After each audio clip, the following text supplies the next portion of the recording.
Hello everybody, good morning and welcome to the United Stand. This is Manchester United versus RB Leipzig and the latest Manchester United news, and I'm very excited about this. And there has been lots of discussion again about Van der Beek, Gary Neville, Jamie Carragher last night talking about Pogba, Van der Beek, Bruno.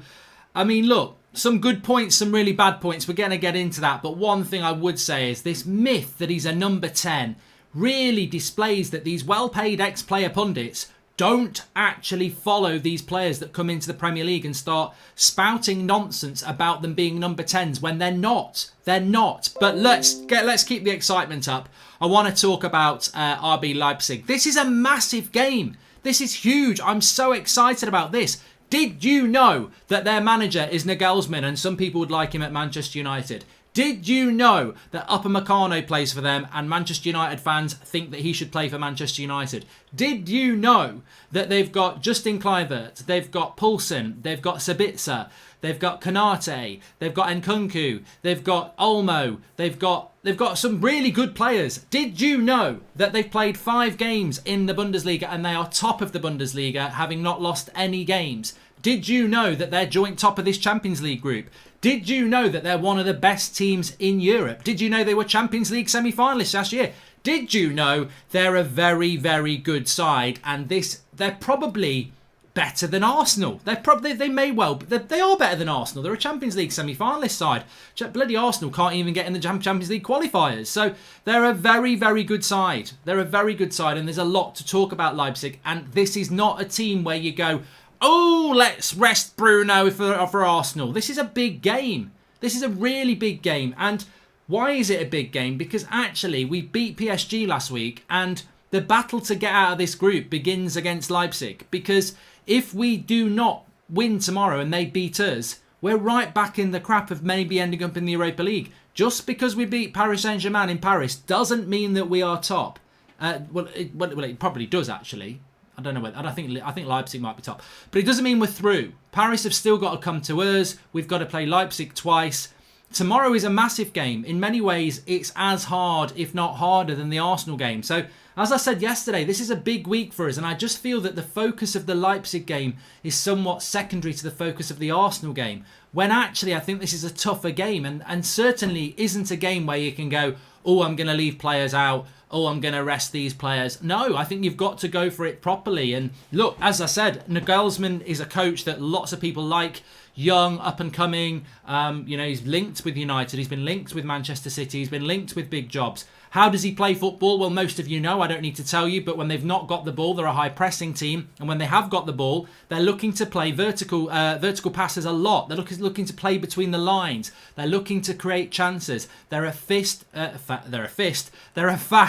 energetic, easy on the eye footballing side, and they're full of talent. And it's going to look, the most exciting thing about this game for me is a lot of people, when they're talking about young up and coming coaches beyond the Peps and the Klopps and the Zidans of this world, they will talk about the Nagelsmanns. Well, this is a big opportunity for Ole Gunnar Solskjaer, because he's going to play up against one of the better tactical coaches in world football at the moment, the most talented younger ones.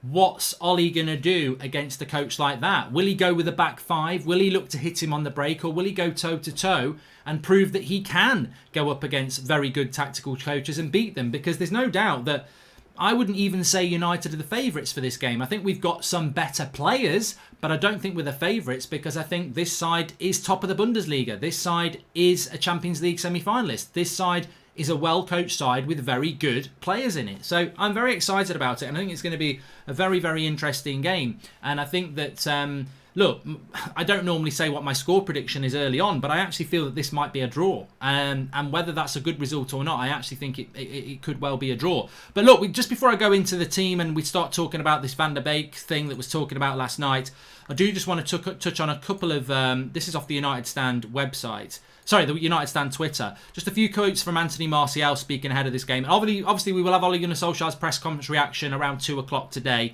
We'll be live for that. But when asked about Cavani, Martial has said he's a really good player. He's proved exactly that what he's done that throughout his career. and I hope that he'll manage to help us out. I still haven't scored yet this season, but I know that as when I get off the mark with one, everything will be fine. So it's down to me to keep putting in a big effort and training and to show everybody the real Anthony Martial. He said that he's disappointed with the red card. It was his first one ever, and it's something that he's got to learn from. And obviously he mentioned the PSG game and had a bit of a joke and said, look, I gave him a helping hand, but the most important thing was that we won. And he also said about Cavani, it's always positive to have even more quality within the group, as there are always lots of fixtures to play. When one player is rested, it will allow us to ensure there is no drop in quality. That's especially important for this team. So interesting comments there from Anthony Martial ahead of a very big game. And of course, Anthony Martial comes back into this side. So my team on the left-hand side there, it's a little bit all over the place, actually. I've gone and got that glitch again, which I don't like. Hello! Hello! I've dropped to the wrong page. Right, so David De Gea in goal. Look, this is not a game to play Dean Henderson. This is a very important game. So David De Gea stays in goal. Wan-Bissaka and Telles comes in. And I put Telles in because, one, I think Luke Shaw needs a bit of a break. He's played a lot of football. And two, you need... I want us to go on the front foot with this, so I don't want to see a back five, and I want to see us go on the front foot a bit, and I think Telles allows us to go on the front foot. So Telles in the team for me. Maguire and Tuanzebe, I think it's absolutely essential that Tuanzebe plays this game. Now, I'm not so sure that Ollie will do it, but Leipzig are a quick, energetic side, and Poulsen is tall. So if Poulsen starts, I think you need Maguire, but I also think you need Tuanzebe's pace, and I think this is the prime game to play Maguire and Tuanzebe, because I think that may well be the partnership that we move forward with longer term. Pace and aerial ability. Remember, I was talking about this in my what I think is United's best 11 yesterday. So I would go with those two, and then I'm going to adapt this diamond midfield. I don't really care what people think. I think the diamond midfield is the way to go. I would play Matic as the holder. I would play Fred as the left side, Van der Beek as the right-hand side, Bruno at the head of it with Martial and Rashford up top. It allows Cavani to come on in the second half because I don't think he's ready to start games. It allows Pogba to come on. There's numerous positions for him to play. And it stops us using width that we don't actually have. I don't think Greenwood off the right creates enough. I think he's better up front. I think Dan James, as we've seen, doesn't work. And why would you just play Mata to play him on the right wing? So I think that is the way that he needs to go. It allows Donny van der Beek to start. It even allows Paul Pogba to start. If you want to start Pogba, you could rest Fred. You could put Fred to the CDM role. I think Matic has got to start. It's well overdue. We need Matic back in the side, back playing. He needs game time. I think Van der Beek needs to start. But I wouldn't be taking Bruno out of a game like this. I think we do need Bruno to start.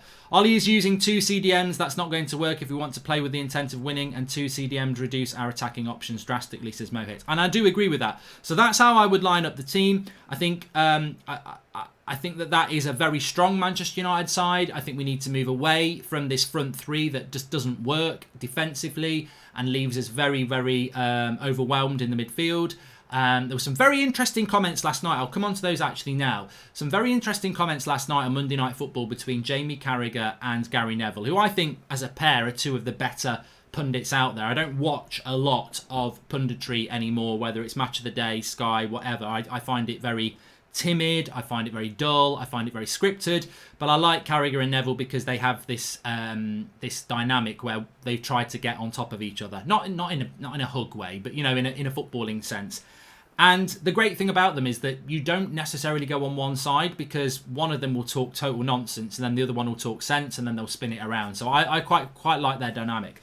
And they were talking about Manchester United's midfield yesterday. And of course it went on to Pogba. But the most interesting thing for me was the Van der Beek thing, because what they said about Van der Beek is that there was this rumour that Gary Neville had said that Van der Beek and Bruno can't play in the same team, which I was told when I was doing That's Football last night. I couldn't find that quote directly, but what I did see is Jamie Carragher say that he couldn't understand why we'd bought Van der Beek because he's a number 10. He's not a number 10. We really need, and I know most of you know this, but it's becoming a pandemic in the football community that Donny van der Beek is a number 10, and it's spreading. It's not true. He's not a number 10. He can play there, but we've been speaking about Van der Beek on this channel for well over 2 years. And when we've had those discussions, very few people have said, oh, he'd be a number 10. He's not a number 10. He can play as a number 10.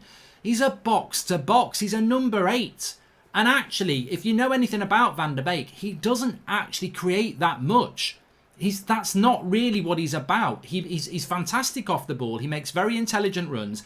but he doesn't score loads of goals and he doesn't create loads of goals. So he actually works in that team as the box-to-box, whereby he can get on the ball. His pass retention's good, his pressing is good, and his ability to find space is very good as well. So as a number 10, he's not Bruno. Like, Bruno creates and scores and gets assists. That's what Bruno does. Donny van de Beek doesn't do that. He is definitely more of a box-to-box. Now, he has played in an attacking role for Ajax, but he very much benefited from having the likes of Ziyech next to him and the lad who used to play for Southampton, who plays at Ajax now. The creativity pretty much came from those players either side of him, and Van de Beek was sort of the glue, really, that kept everything together. Intelligent runs, good retention of the ball. In a United team, if you drop Bruno for Van de Beek's not going to come in and start creating 3 or 4 goals a game. That's not what he is.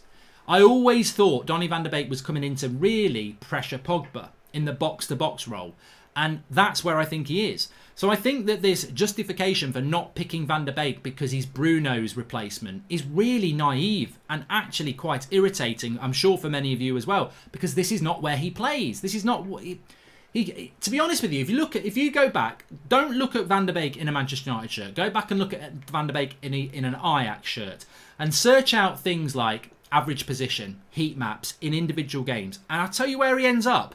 Let me get him. Let me grab him. I'll tell you where Donny van de Beek ends up a lot when he plays for Ajax, or when he used to play for Ajax. Here he is. This area here. Oh, look, I've put him on the right side of a diamond, but here, this is where he ends up a lot. And who played in this position on Saturday? And who played in this position against Newcastle? Juan Mata. And if we play a diamond, who plays in that position? Donny van de Beek. That's where he is. He's not here. He's here.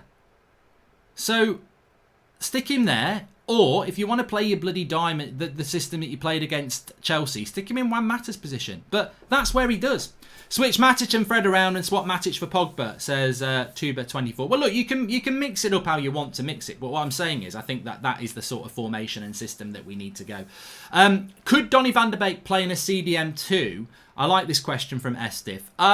Look, here's an interesting fact for you. Did you know... I'm not going to go back doing that. I do quite like it. Did you know that there's more... No, I'm not going to say that. But in all seriousness, did you know that Donny van de Beek is 6 months younger than Scott McTominay? This surprised me. Scott McTominay is 24 next month, in a month's time at the start of December. 24! I always see McTominay as this potential 19-year-old that could grow into a player. And when you think about it, he's 24. He's going to be 24 at the start of December, Scott McTominay. Where's the passing range? Where's the consistency? I mean, look, he's pretty much nearly into his mid-20s. Well, he pretty much is. So, but anyway, I'm not talking about McTominay. But what I am saying is Donny van de Beek is younger than Scott McTominay. Get that into your mindset, because we're very patient about McTominay potentially growing into this player. But Donny van de Beek is younger than him. So it just shows you that Donny van de Beek could grow. And I actually was thinking about this morning before I went live, and I thought, you know what? Why are people pigeonholing Donny van de Beek? Oh, he's only a cam. He can only play as a number 10, which he can't. Which I've just absolutely blown that apart. But also with Donny van de Beek, he's a product of the Ajax system. And the great thing about players who play for Ajax, especially midfielders, is that they tend to be able to play in a multitude of positions. And Donny van de Beek is a player that can play in a multitude of positions. So I'm not going to negate the fact that Donny van de Beek could play in a holding 2 position with a Fred, like we played against Chelsea at the weekend. I think he could. I think the deeper you go, the further you get away from what Donny van de Beek is. But I'm not saying that he can't do that. And I certainly think he's the sort of player that could develop into that. I mean, at the end of the day, he's only 23 and a half. He's literally only 23 and a half. So... I definitely do think that he can evolve into something else. Of course he can. In 2 years, he'll only be 25. So, yeah, he can do. But at the moment, where I've got him in that team, or you can play him where Mata played, I think that's where you get the best out of Donny van de Beek. So, going Donny van de Beek. So, when I hear things last night about he's a number 10, why did they buy him? You can't play him and Bruno in the same team. Ridiculous. Absolutely ridiculous. And look, what Gary Neville did say, actually, I mean, to move away from what Carragher said and move on to this comment from Gary Neville, it was along the line, Bruno's not as good. He actually said this. Bruno's not as good when Van de Beek plays. I mean, the only significant period of time Bruno and Van der Beek have been on the same pitch was against Newcastle, and it was 1-1, and it ended up 4-1, and he was a massive part, as was Bruno, in the second goal that we scored that took the game away from Newcastle. So, again, I just think statements get made by people with massive audiences, and I'm not talking about, look, we've got 10,000 watching it. I'm talking millions of people watching Monday Night Football. You've got Carragher saying that Van der Beek's a number 10 when he's not, and then you've got Gary Neville saying that Bruno doesn't play as well when Donny van der Beek plays with him. Well, they've not really played together. They've played cameos together. And actually, the cameo against Newcastle was some of the best football we've played. So I disagree with that as well. But people will... The dangerous thing about this is with such a huge audience, those two people can make people think that that's fact. And it's not. Like, he's not a number 10. And actually, they do play really well together. Where Gary was right is he said that when you look at the stats of Fred, McTominay and Bruno playing together, United haven't lost a game. And they've got quite a good record. And he's right. But Jamie Carragher came back and said, yeah, but you're not a top four side with Fred and McTominay as your holding midfielders. And he's right there as well. Mark, it's simple. Real wanted Donny van der Beek as a replacement for Pogba if they couldn't get him. So in conclusion, he's a box-to-box player. That's a very good point, Dejan. And big up, Mark. RB Leipzig are very fast on the break. Are you confident Matic can do the defensive role all by himself? Because that's why Ollie uses two defensive midfielders, says David. And Donny is more of a Raumdieter. He was the third best midfielder at Ajax, playing a 4-1-2-1-2 with the league as it was. We can surprise people. Trust Ollie, says Dylan Taylor. And why can't we play Bruno and Van der Beek in the 4-3-3? Pep used to play Silva and De Bruyne in that formation, says United.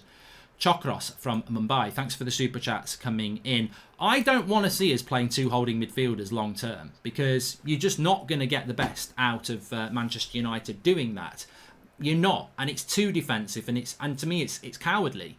And there was a good discussion last night. They were talking about Pogba, saying, you know, you could play one holding midfielder with Pogba and Bruno. We're moving away from Van der Beek here a little bit, and the Pogba discussion raged again. And you know, Jamie Carragher made a very good point about Pogba. He said he's been here 4 years, and people are still talking about what's his best position. He basically said he's let me get this right. He said he's a great player. He's a great talent, but is he a great player? And I think that is a very fair point about Paul Pogba. I don't have Paul Pogba in my starting side there. Does Matic's lack of mobility bother me against Leipzig? Not really, because the thing is, where we, in my opinion, where we're getting overstressed here is that, look what I've just done here. Leipzig have got the ball. I've got 3 players in front of my back 4. Leipzig haven't got the ball. We've got the ball. You move up. Like, why do you need to play 2 holding midfielders? Matic can do that role. Van der Beek and Fred drop in. I mean, effectively, when we've not got the ball, you do this. It's very basic. When you've not got the ball, do this. And you could even do this if you want. I don't think we're not going to have the ball enough, but you could even do that. What's wrong with that? There's not many teams going to, exploit us playing like that, is there? So look, formations are not rigid. In fact, many teams, if you think about, was it Conte when he was in charge of Chelsea? It was a 3-4-3 with the ball, and it became a 5-4-1 without the ball. So that's standard practice. That when you've got the ball, you play in a different way to when you haven't got the ball. I mean, look, Tellez is going to be way up the pitch when we've got the ball. So I think that, do I think that Ollie will go with that system on the left? No. Do I think that he should do? Yes. Do I think we need to get more of our better players on the pitch? Yes. Why have I not started Pogba in that system? I don't think Pogba's fit at the moment. Do I need to get into another debate about whether Pogba's a great talent or a world-class player? Do I need to get into a debate about whether Paul Pogba needs to start tomorrow? I don't think Paul Pogba's fit. I don't think he is fully fit to play 90 minutes. And I didn't think it before the international break, and I still don't think it now. I think Fred is, I think Matic is, I think Van der Beek is, I think Bruno is, and I think McTominay is. And I think you've got to pick 4 from those 5. I wouldn't start Mata in this game. I wouldn't start Dan James in this game. So you've got to get your better players on the pitch. But as I said, respect RB Leipzig. They are not a team that you rest Bruno in to play Donny van der Beek as a number 10. And can I just say as well, Donny van der Beek is not the reincarnation of Paul Scholes in a Manchester United football shirt. Do your research on Donny van der Beek and you will open your eyes. I would ask any ex-player to do this, any pundit to do this, anybody in the media, go and do your research on Donny van der Beek, like a lot of people in our comments have been doing for the last 2 years, and a lot of us have been talking about for the last 2 years. Do your research on Donny van der Beek. I will give you a very even-handed explanation here. He's not a number 10. He can play there. He's more of a right-sided box-to-box player. He could play where Mata played at the weekend, and he can play in that right-sided diamond that I've put on the left-hand side. He can also play in a 4-3-3 where you have one holding midfielder, he's box-to-box, and Bruno's off the more advanced position. Probably leaves us a bit exposed, that, which is why I would go for the diamond. But if you play Donny van der Beek as a number 10, he doesn't score loads of goals, he doesn't create loads of goals. So he's not Bruno in that sense. So anybody who thinks he's a number 10, do your research and you'll see, as a negative, Donny van der Beek doesn't create a lot of goals and doesn't score a lot of goals. Donny van der Beek's strength is his tenacity, his speed across the ground to cut the passing lanes, and on the ball, he's very good on the ball at rotating the possession and keeping the possession and making intelligent rules. In many ways, he's a bit like an Ander Herrera without he's a better Herrera in the attacking half of the pitch, and he's not as good as Herrera in the defensive half of the pitch. He can evolve into that. He's only 23, but yeah, he's not a number 10. It really frustrates me that people think he's a like-for-like replacement for Bruno. He hasn't, or a De Bruyne. He's not that sort of a player. He may become that. And what I would say in defence of Van der Beek at the moment is, Ollie's not really picking a team for Van der Beek. He isn't. He's not. That 4-2-3 one thing he's doing at the moment. I mean, he can play where Mata plays, but he's not really one of the holding two positions, and he's not the attacking midfielder either. So we need to shift this formation. And the problem we've got at the moment is that Van der Beek and Pogba are not. They're not being created positions in the team by Ollie because he's gone for a very systematic approach. I'm going to play Fred and McTominay because I want Duracell energy bunnies in the midfield, but we're Manchester United. We've got to start getting our better players on the pitch. I know Van der Beek was bought to improve the squad depth, but it's not like we're killing it every game. We need players with composure on the ball, and Van der Beek has it, says Sharath Kamath Fitness. All this talk regarding where Van der Beek can play or not can play be justified when he has been given opportunities to play in different positions and then to analyse. For this, he needs to be selected first, says Pranay. And I think that those 2 points are spot on. We're not playing particularly well. Why is he not being given a chance? And then you can decide where he plays. At the moment, you've got people gobbing off, myself included, you, ex-players. They're all telling you everything about Van der Beek. He's not this. He is this. He can play there. He can't play there. And yet people who are playing aren't setting the world on fire. He should be given an opportunity, and then a lot of these discussions will go away, because I'm telling you now, he could have played the role better than McTominay at the weekend in the double pivot. He could have played Mata's role better, and he could have played Dan James's role better, but he didn't get a chance in any of those positions. And until he does, it's all speculation, but I think he can play those positions. What's more important for us? No, we would love to win both games, but surely a win versus Arsenal on the weekend is more significant than Leipzig, says Andrew C. And I agree, Mark, it's just sad we don't have midfielders that do defensive and offensive work very well, like Partey. Pogba gives ball away, so Ollie puts Fred in, says David Adekoya. Who do you think is the more important win, Leipzig or Arsenal? To me, I would probably agree with Andrew. I think that if we're going to win one and draw one, I'd take a draw against Leipzig and a win against Arsenal, because I think that, that's probably suits us better. The league is very important at the moment. If we're going to win one and lose one, again, I'm going to have to take the Arsenal win over Leipzig. But why should we do that? I think, as I said at the start, the game is massive. It's huge. This game against Leipzig is probably harder. I think it is harder than Arsenal. I think the emotion and gravity of Arsenal Man United makes that a bigger game. I totally accept that. But actually, in a footballing sense, Nagelsmann's Leipzig is better than Arteta's Arsenal. And they will pose us more problems tactically. And I would be more impressed with us beating Leipzig than I am beating as Arsenal in a footballing sense. However, I do agree the priority has to be getting the points against Arsenal. However, I think if we lose to Leipzig, we've put ourselves in a very dangerous position in the Champions League group, because PSG will beat the Turkish side, and then everybody's on the same points apart from obviously the Turkish side and Leipzig. Man United and PSG are on the same points, and the door is open for PSG to go past us again, and easily we could finish third in this group. So we can't prioritise either game. There's a big enough gap between Wednesday and Sunday. Arsenal are playing on Thursday. So we have a big enough gap, and we have a big enough squad. And Martial will play, and he can't play on Sunday. So there's an opportunity to play good players and keep the energy levels up. And I expect a very different side to the side that started against Chelsea at the weekend. What I don't want to see, and I think we might see, and I haven't put it up there, we might see a back five.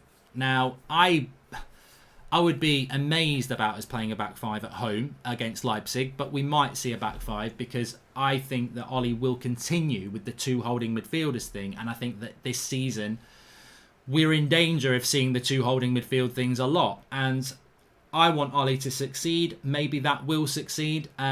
We've only conceded own goals since he changed it, says Robert McCormack. Exactly, but what I would say, Robert, is I want Ollie to succeed. I want him to do well. But I also want to say this, that where do you draw the line on backing the tactics when I know a manager before Mourinho who did exactly what we're seeing at the moment and got pillared for it, for playing boring, negative crab football. So when you play two holding midfielders in front of a back four, you have an emphasis on defensive football. You will concede less goals, as Robert said. You will concede less goals, but you will also put people like Paul Pogba and Donny van der Beek on the bench to do that. And is that what we want to see? I don't know.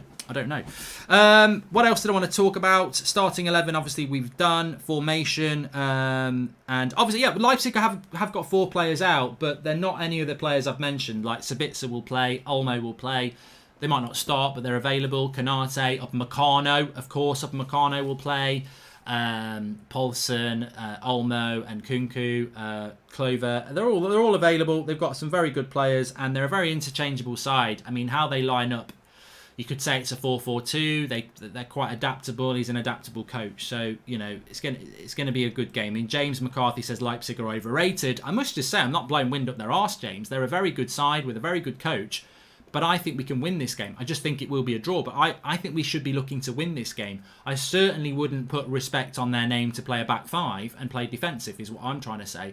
I think there's an opportunity here for United. This is the home game. If we win this game, we've got 6 points, and we've almost got 1 foot into the next round in a very, very tough group. So having said that, you've still got PSG to come to Old Trafford, and we've still got to go and play Leipzig in Germany. So it's an important game, and it's one that we want to win.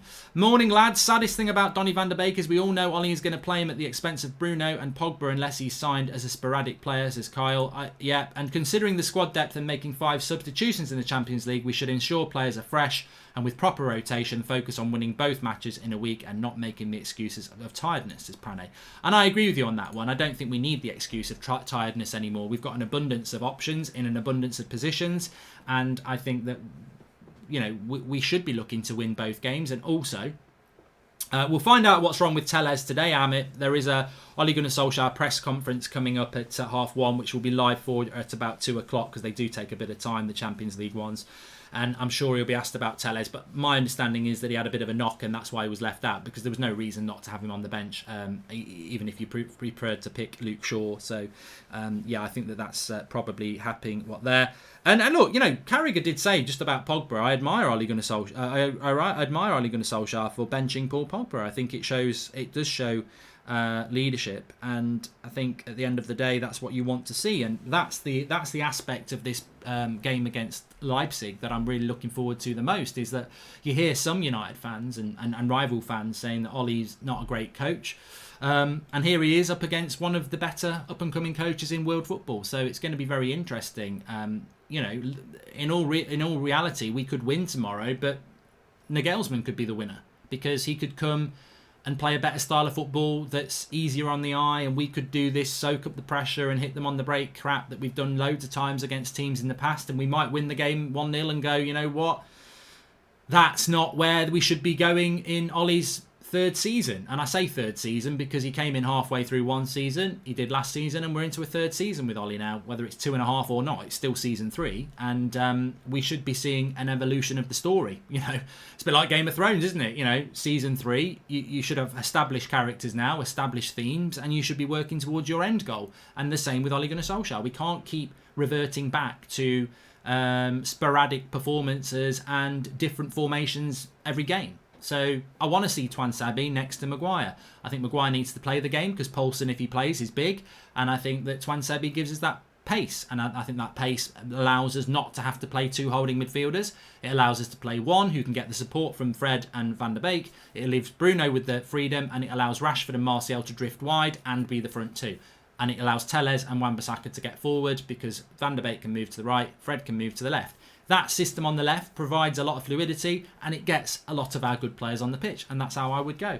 Is Ollie going to play a back 5 against PSG and Leipzig at home as well, says Nitin? And I think, you know, I would put a big question mark against that, Nitin. I don't know, and I don't think we should be doing that. I think, you know what I'm scared of the most at the moment? I believe this team can do really well, and I believe Ollie can do really well, but my fear at the moment is I think we're wandering back towards last season with better players. Last season, we didn't get a midfielder and we didn't get a striker. We had a bad start to the season, and Ollie started playing back 5s and hitting teams on the break. We then brought Bruno in. We stopped playing that. We got into the top 4.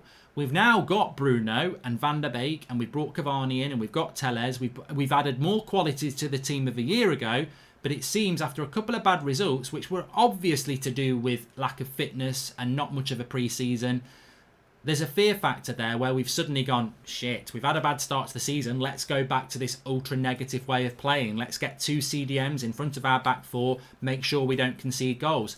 I get that, I understand that. I don't like that at Manchester United. I think we are going ultra defensive and protective to try and keep clean sheets and nick games, but we were doing this a year ago, and I don't think that is a mentality of a Manchester United football club that is right.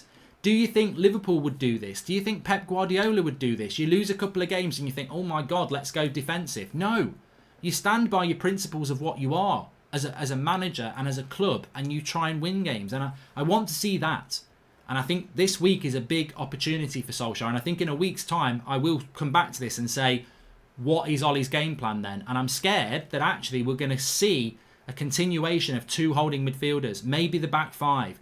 And this thing of a year ago where when the going gets tough, he doesn't stand by his principles and he goes back to being defensive and trying to nick games. It doesn't mean we won't win both games, doesn't mean we won't be happy, but ultimately, are we moving forward as a club? Are we identifying a way of playing that befits what Manchester United is? I think if you're an Everton or you're a Southampton or you're a Wolves or something like that and you have a couple of bad results, yeah, shut the shop up a bit and that's fine, but we're better than that. You know, I think there was reasons for why we started badly.